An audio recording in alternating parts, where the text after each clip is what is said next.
Shalom, meus queridos irmãos, que a paz na terra esteja contigo. Shalom, essa aqui é a nossa última parte sobre os falsos profetas e seus deuses e demônios, né? Penso vocês que ignorem o barulho da chuva, que está chovendo muito aqui, e é uma bênção para nós. Vamos lá, o nosso Shema Israel. Shema Israel, Shema Eloheinu, Shema. Waibitaid Shema Eloak, Afkal Lebabak, Afkal Nashak, Afkal Meudak. Wayon Adebari Aila Esha Anankian Sabak Ayon Albabak Ushanitim Albanek Udabir Tabima Abshibitak Babet Abriktak Baderek Bashkaba Wafkumak Kashatim Aluad Yadek Wayon Tatfot Binek Ukalabtimal Mazuzot Batak Washarek. Que a terra de Israel te abençoe. Está caindo uma chuva maravilhosa, abençoada. Então vamos lá. Eu terminei com a frase sobre a questão de Luther King, né?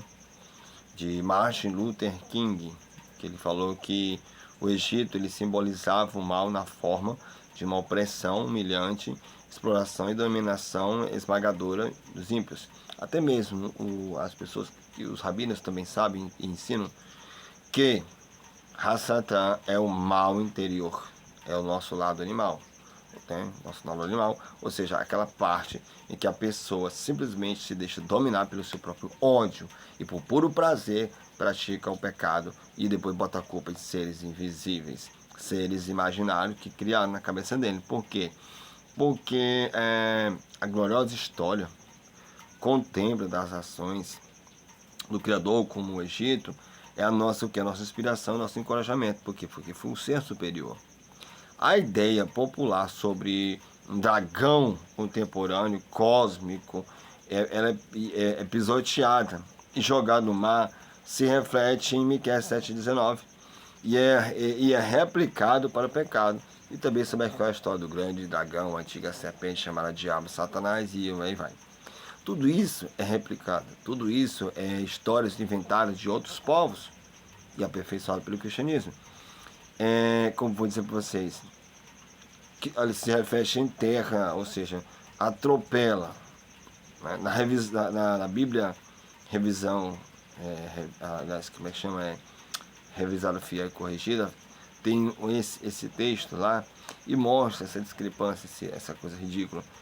Nossas iniquidades devemos lançá-la para as profundezas do mar e todos os seus pecados, ou seja, tudo que é nosso passado, tudo que é nosso eu maligno, nosso mal pecaminoso, nosso raçatão pessoal, devemos fazer o que? Nos livrar disso, entregando nossa vida ao Criador para que Ele possa nos abençoar e tirar esses pensamentos de religiões passadas da qual você um dia já frequentou também e possa te limpar disso para te manter em algo maravilhoso. Olha só, eu quero ler uma coisa para você, é o seguinte, olha o que diz aqui, ó. Mais uma vez, afastando a nossa atenção a partir do mito de dragões cósmicos e reorientados sobre os nossos pecados como verdadeiro Satã, ou como verdadeiro Satanás, que não tem nada a ver com um anjo que diz que foi para o céu e trouxe uma boa parte dos anjos e aquela besteira toda. A pura como já disse que a palavra raça é o mal interior na pessoa. Porque eu já repeti mais uma vez, sempre repito meus vídeos, que nós temos duas naturezas, a natureza divina e a natureza animal. O Hassatan representa a nossa natureza animal, aquela vontade que você tem de fazer um pecado e depois quer justificar por outra coisa, fugindo dos seus erros.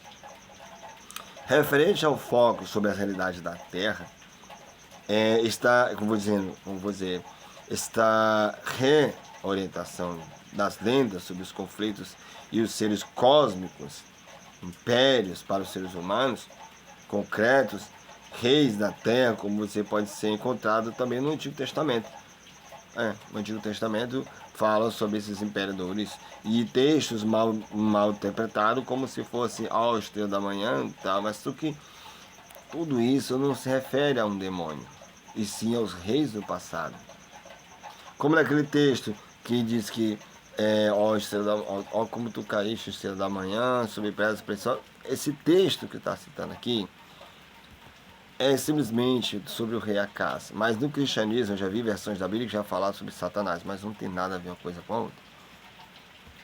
As lendas pagãs, que referente ao foco sobre as realidades da Terra, as lendas pagãs referem-se ao quê? Apenas para desconstruir e refocar a atenção de Israel para os conflitos essenciais contra o nosso próprio pecado humano e contra a oposição espiritual ao mundo descrente que nos rodeia. Uma vez eu estava lendo o livro de Abacuque 3, verso 8, que tem uma pergunta, deixa eu ver aqui, até acho que eu botei aqui. Diz o seguinte, ó: você airaste, ó Senhor, contra os rios? Airaste você contra os rios? Foi a vossa ira contra o mal? Lembre-se, o mar e os rios foram considerados como o quê? Como a morada dos deuses. Diferente, às vezes eles são identificados diretamente com eles. Você sabia que quando eu já vi uma doutrina pregar, pessoas pregarem, vídeos na internet falar que aquele anjo que lutou com Jacó, né, Jacó, era um demônio. Procura na internet, você vai encontrar um bocado de besteira. Que falava que era uma divindade, um deus daquele rio. Daí você tira para dar a loucura aí para cima. Aí Abacuque 3,12 continua a responder a pergunta. Não que a ira do Criador não era contra os deuses do mar e do rio, mas com raiva marcharam pela terra, com a ira debulha as nações. O verdadeiro conflito do Criador estava com os inimigos de Israel e não os deuses pagãos, porque ele é o único Deus. Considere o seguinte exemplo do que chama de refoco. Por exemplo, um dos Shanhans, ou seja, no documentos, registra o poema cananeu sobre Baal, guerras contra o príncipe do mar. Nesse livro aqui na página, ele fala o seguinte: eis que os teus inimigos, o Baal, ó o Baal aqui, você puniu os seus inimigos, aqui você aniquilou os seus inimigos. Esta, aliás, está em hebraico, no Salmo 92, verso 10, que se refere ao conflito do Criador com os inimigos de Israel e todos os pecadores. Só que em outra liturgia, esse Baal aqui representa Satanás contra o Eterno. Não tem nada a ver. Simplesmente está falando sobre os sacerdotes que adoravam essas divindades. Então as pessoas endemonizam tudo que elas veem. Olha só, mitos sobre o submundo alegado dos deuses do mar, reaplicada para os homens maus e perversos, né, de perversas nações, a verdadeira fonte do mal no mundo de Israel. Aqui no livro de Jeremias, no capítulo 9, verso 21, fala de como a morte, o Mauet, uma referência a Amot, o deus pagão do submundo, surgiu em nossas janelas, que entrou em vários palácios. Essa ideia de Mot, o deus pagão, o submundo, ou seja, Mot, hoje em dia seria quem? Tal demônio, Satanás. A alusão é imaginar como ele, Mot, o deus da morte, e suposto submundo, de entrar na casa através das janelas para as pessoas sendo assassinadas. Assim, o texto de Haz Shanhan, gravado como em seu, conflito cósmico com Mot, Baal construiu para si um palácio sem janela, para que Mot não poderia vir e matá-lo. Essa é a história que de conta. Mas a referência histórica a Jeremias 9:21 aponta claramente para a invasão de Judá.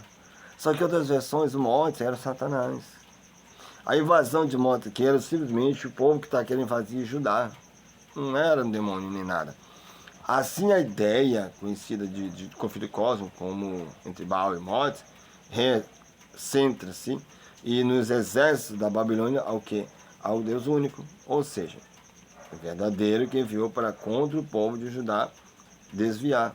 Os textos de Ranchahá incluem uma seção sobre o declínio e morte de Baal, sobre o pecado daquele povo. Embora escrito em ungarítico, ou seja, em ungarítico, esta seção tem semelhança com o poema de Isaías 14 sobre a queda da Babilônia. Por exemplo, aqui é o seguinte: morte de Baal inclui versos como do trono em que se senta, o episódio com Baal caiu como as poderosas foram mortos. Essa mensagem aqui de Isaías, Isaías 47, verso 1, diz o seguinte: esqueça as histórias sobre que Baal foi morto. O que é relevante para nós é que a poderosa Babilônia nos tenta confiar nela, em vez de Senhor Deus de Israel. Tem para ser abatido, aplicar a linguagem sobre a queda de Baal para os reinos deste mundo, que conhecemos e por que nos vivemos. Outro exemplo aqui, semelhante a encontrar nesse livro de Isaías 47, verso 1, é aquele seguinte: desce e senta-se no pó, ó virgem filha de Babilônia, sente-se no chão sem trono. Aqui é citado quase, mas na tradução do poema, Morte de Baal. O poema de Israel Shamara sobre o rei Quiret, eu vou ler aqui um discurso que discute como esse ser celestial avidamente procurado uma mulher com a qual podia ter filho, de modo que ele recebeu do legado do mundo e só lamentou que seu servo lhe daria o mundo e nós seus filhos. Isso te lembra alguém que chegou para uma mulher e que disse: ó Maria, tu vai ter um filho e ele será da parte de Deus. É a mesma história do nascimento do Nazareno, é a mesma história de Baal Peor aqui. Olha só, aqui está citando, como já falei, o poema de Rashomon sobre o rei Quiret, mostra simplesmente que diz que só se levantou seu servo que herdaria o mundo e nós seus filhos. Quem é que herdaria o mundo? Que diz assim, e Deus mandou o seu filho unigênito para que todo aquele nem que ele morra, mas tenha vida eterna, seu único filho, para que amou o mundo. Amou o mundo de tal maneira que enviou seu filho. Ah, por favor, gente. É a mesma história. É a mesma história do filho de Baal Peor. É a mesma história do Nazareno, filho de um suposto Deus. Um hora o Nazareno é Deus, outra é filho de Deus. Você tocar aqui, ele é o próprio Satanás. Mas como assim? Ó, gente, ele não disse que veio trazer espada, divisão, briga? Ah, não quer dizer isso não. Você estava falando que a pessoa tinha que tomar a sua decisão. Quando você tomasse a decisão ao lado dele, seria isso. Nada a ver. Nada a ver. Isso é que você colocou na sua cabeça, o que foi colocado na sua mente. Tá entendendo? Colocado na sua mente. Você está entendendo o raciocínio? Você está entendendo que eu estou tentando dizer e você está tentando entender? Tem outras referências aqui também que eu poderia citar aqui. O tempo é curto. Mas olha só. Ele fala o seguinte: eis que esse aqui é um dos poemas de Shanhaz, um documento que registra o poema cananeio sobre Baal, Guerras contra o Príncipe do Mar, que ele fala que eis que os seus inimigos, ó Baal aqui, você puniu os seus inimigos, aqui você aniquilou os seus inimigos. Como já foi falado, que foi referente também a Salmo 92, verso 10, que se refere ao conflito do Criador com os inimigos de Israel, mas as pessoas acham que é questão de demônio. No Jeremias também fala sobre a questão da morte. Mauet, ou Mot, né? O deus pagão do submundo, surgiu em essas janelas. Outro texto que também fala aqui, que eu já falei que foi escrito em garítico, né? É o seguinte, ele fala o seguinte, que é do título do livro Morte de Baal, que inclui um verso tipo do trono que se senta, episódio com Baal caiu, como os poderosos foram mortos. Isso aqui é um dos livros chamado Morte de Baal, que foi escrito há muito tempo atrás. Outras vezes semelhantes encontramos no livro Isaías 47, verso 1, que eu já falei, que desce, sente-se ao pó, ao virgem, filha de Babilônia, sente no chão, sem trono. Aqui está citando, né, quase no poema do Morte de Baal, uma tradução do poema de Ras Shanhar, do rei de Quiriel, que ele fala o seguinte, que ele discute como esse ser celestial, avidamente procurado uma mulher como qual poderia ter filho, de modo que ele recebeu do legado do mundo, e só se levantou o seu servo e herdaria o mundo e nos seus filhos. Como eu já falei, essa mulher bem aqui desse livro, sobre a questão do livro chamado Morte de Baal, e muito mais antigo do que a própria Bíblia, muito mais antigo do que a história do Nazareno, é que esse livro reflete a vinda de um ser que se encontra com uma mulher virgem, que nasce um menino, que futuramente esse menino herdaria o reino, todo o reino da Terra e toda a galáxia. É a mesma história que todo mundo tu sabe, todo mundo te diz, sabe que tu Rafa já orou, pede. É a mesma história, gente. A mesma história do Nazareno é a mesma história de Baal Peor. É a mesma história. Se você ver a história dele, estudar sobre a cultura, estudar sobre cultura, você vai entender, você não vai ser enganado. Então é o seguinte, eu vou ler aqui uma questão aqui, ó. Mas de longe essas passagens se referem ao Criador, que fez milagres no Mar Vermelho, que instituía a criação de seu povo para a direita, fora das águas, se separar do mar. Mais uma vez, reinterpreta a criação pagã, com referência a um acontecimento histórico real, na experiência do povo do Eterno. Ou seja, eles pegaram a história do Eterno Todo-Poderoso, que abriu o mar, né, tudo mais, e fez todas aquelas maravilhas, e colocam na ideia de um Deus. Ou seja, que levou o povo da correção e cativeiro. Há evidências significativas de que, sob a inspiração dos escribas da Babilônia, revisou o livro de Deuteronômio e alguns dos livros históricos, deixando no formato atual que você está vendo aí. Esdra fez essas alterações e supostas correções. As semelhanças de língua, estilo, instrução, ou seja, são comuns de desenhos, são explicados. Tem um livro chamado Taio, né?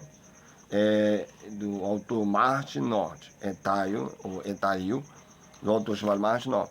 A história de Deuteronômio, no livro de Sheffield, foi escrito em 1981, que diz que há um bom resumo de Terence Friend, que é um historiador de Deuteronômio.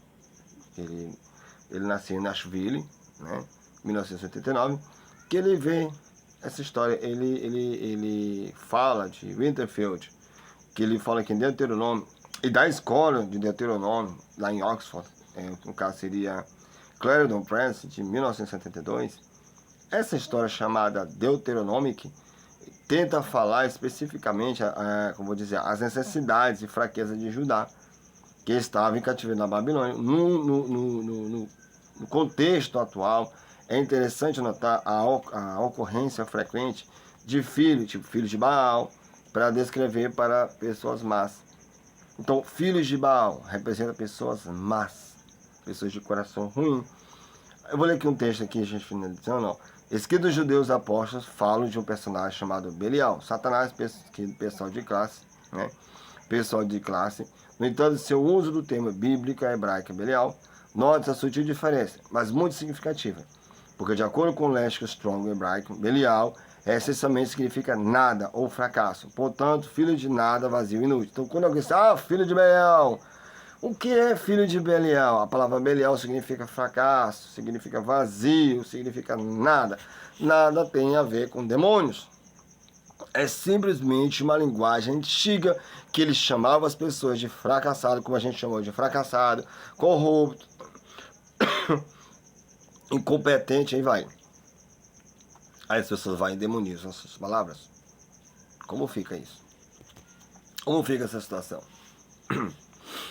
Eu vou lendo uns textos aqui, que eu quero que você preste bastante atenção. Pode-se notar isso na história de Paulo, do Novo Testamento, em afirmar que os ídolos, demônios, de fato não são nada, eles não são deuses. Ou seja, as pessoas pegam o livro de Paulo e falam muitas histórias. Então, o próprio Paulo também. Eu estou olhando aqui uma coisa que você presta atenção, é a seguinte. Aqui diz que, de acordo com o Lester Strong, né, isso não passa apenas de uma figura de linguagem, ou seja, uma figura de expressão, Belial, fracassado, que chama a pessoa de nada. Então, naquela época, ele tinha várias expressões, segundo os seus costumes. Só que levado para o tempo de hoje, isso vai se tornar um demônio, Satanás, capiroto, e aí vai. É quase um saci pererê na vida. Mas tudo isso não passa de meras interpretações linguísticas. Eu estou lendo uma coisa que eu quero ler para vocês aqui, sobre a Bíblia hebraica. Mas a Bíblia hebraica não diz nada sobre isso. Ela enfatiza que o próprio Israel é culpado pela desobediência e deve assumir a responsabilidade total e completa para isso. Muitos escritos de Qumran mencionam Belial como uma influência da moral de um ser humano para que ele venha a maquinar o mal, né? No entanto, isso é totalmente o oposto à ênfase dada tanto na Bíblia hebraica como no Novo Testamento, cuja ênfase é que o coração humano é a fonte da tentação e, portanto, seres humanos são totalmente responsáveis por seus próprios pecados. Todos nós somos responsáveis por tudo que a gente faz. O meu marido me traiu, minha mulher me traiu, foi Satanás. Não, traíram porque quis. Se o seu casamento estava uma briga, por cima de briga, estava de água abaixo, o culpado são vocês dois. Se os seus filhos estão vendo mau exemplo e acabam praticando coisa ruim, a culpada dos testemunhos dos pais, da sociedade, que se torna um espelho para as pessoas e acabam maquinando mal. Tá entendendo? E esse mal se torna uma maldição para muitas pessoas que acreditam na famosa revelação. Mas, de acordo com os escritos apócrifos judaicos, Belial é ativo em Israel aos que desobedecem a Torá. Então, quem é Belial? O mal, a inutilidade, o nada, a persuasão negativa. Esse é Belial. Qual é o Belial da tua vida? Será aquele que você está negando a existência de um só ser e agarrando três? Pode ser. Ou é. Quer se livrar disso? Abrace a Santíssima Torá, abrace o Eterno único em todos os seus sentidos. Olha só, eu quero ler aqui uma para você que diz o seguinte: declarações de que Isaías, de que o Criador criou o bem e o mal, no caso a catástrofe, luz e trevas, não visa apenas a crítica da visão dualista dos babilônios sobre os cosmos, mas também tem a ver com equívocos que estavam sendo desenvolvidos entre os judeus na Babilônia, o que acabaram por incorporar a falsa ideia de que Satanás, que mais tarde levou a maioria da cristandade, ou seja, até mesmo os próprios judeus não acreditam nessa história de que um demônio, né, primeiro uma boa parte daqueles que são fiéis originais, não acredito que existe um demônio que levou boa parte dos anjos do céu a pecar e que leva você a cometer atos pecaminosos, sendo que a própria Torá diz que você, que eu, você, toda a humanidade pagamos pelo nosso próprio pecado, que nós somos culpados pelo aquilo que nós plantamos. E que tudo que você planta, você vai colher. Você não vai plantar um pé de caju e colher um abacate. Você vai colher aquilo que você realmente plantou. Olha só o que diz aqui. De acordo com o escrito apócrifo judeu, as visões de Anrã e os seres humanos escolhem viver sob o controle de um dos dois anjos. Anrã tem uma visão de dois anjos antagônicos aos que têm sido dado o controle sobre a humanidade. Né? O anjo do poder supostamente boa sobre toda a luz, enquanto que o anjo do mal tem autoridade sobre todas as trevas. Assim, meus irmãos, surgiu a ideia do dualismo, que é tão abrangente, tão atraente para todas as pessoas. Estava o quê? Estava em pleno vigor entre os judeus, e assim por Isaías, que também citava muito essas palavras terroríficas no capítulo 45, versículo 5 ao 7. Também foi destinado a aumentar a crença judaica babilônica sobre um cosmo dualista. Eu tenho notas de alguns livros aqui, tipo A História do Diabo e do Ideal do Mal, sobre o capítulo 11 da Bíblia Vidas, de John Russell, ou seja, o mal, H.C. King, na Medicina Milagre e Magia, Gesa Vermes Jesus, o Judeu, e o Bach, seus conceitos e crenças, Jerusalém Magno, de 1975. Também tem Albert Einstein, no livro chamado A Vida e o Tempo de Jesus, o Messias, que mostra lá a falsidade toda lá, né? Carson Gray, no documento, ele documenta esses mitos, e outros exemplos também que eu tenho aqui, de todo o mundo na biografia de Satã, que eles mostram aqui que Satã não é nada daquilo que as pessoas pensam. Eu creio assim, a gente fechar aqui, que se você crê no Eterno, você entendeu o que a Torá está te dizendo, que existe o mal, mas o mal está dentro de você. Você procurou o mal, você é que, vou dizer, procurou a maldição para si próprio. O que o Eterno diz? Se buscar de todo o meu coração e guardar os meus mandamentos, entendeu? Ele é justo e bom para você. Mas se você não procura, você quer procurar o mesmo mal que Caim? Quer mesmo procurar o mal que o povo se desviou no meio do caminho? Quer procurar o mal que os egípcios pegaram, que as ações por aí agarram a ideia de vários deuses, de três pais, um pai, filho e Espírito Santo, então Satanás e mais? Você que sabe. Mas o Eterno deixou bem claro, eu sou um e não há outro. Acho que mais claro do que isso aí, eu deixei para falar com você. Tá entendendo? É como eu tô falando, é como aquela história, como a Bíblia, o Nazareno, ele diz o seguinte, que virá nação contra nação, reino contra reino. Mas faz tempo, antes dessas coisas serem ditas, que já existia nação contra nação, reino contra reino. Ele mesmo falou nas suas mentiras, disse que quando os discípulos percorressem Jerusalém, e os discípulos iam ver ele descer em poder, em grande glória. Cadê? Lá no Apocalipse, cedo eu venho, já, não demora. Tá entendendo? Esses textos, que chamados de textos hipnóticos, esses textos apócrifos, mostram o quão ridículo se torna quando a pessoa acredita que existe três deuses análogos, que existe um Salvador vindo do céu, uma cidade santa. Como é que ele diz? Eu e o Pai somos um, depois ele diz o Pai é maior do que eu, depois ele fala, eu não vou, se eu não for, o Consolador não virá. Então existe outro, existe um Deus Pai, um Deus Filho, um Olimpo, meus irmãos. Abra a sua mente. Você está sendo enganado pela sua religião, pela sua fé, pelo que o seu líder religioso está dizendo. Por quê? Porque se você não procura estudar os originais, você é enrolado num papelzinho e fumado na igreja. É isso que é a realidade. Você vira o quê? um viciado na igreja. De tanto você tá acreditando em doutrinas ridículas e sem sentido. Tá entendendo? Refrisando que, como é que a pessoa diz que quando os discípulos percorressem Jerusalém, eles veriam, que eles olhavam para o céu e ia ver o tal Messias vindo do céu, como se fosse, ia no tempo, e olha que era usado o tempo presente. Que é a mesma coisa, Paulo diz, e nós que estamos aqui, né, não morreremos.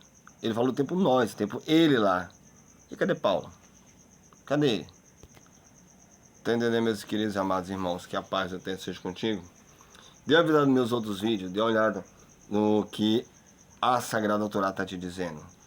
Ele é único, o Eterno é único, foi ele que tirou o povo do Egito com mão forte, foi ele que abriu o mar vermelho, foi ele que fez todas as coisas para Israel, e é ele que faz as coisas para te mover, para te mostrar, tá entendendo, onde está a verdade. Que o Eterno te abençoe e te proteja.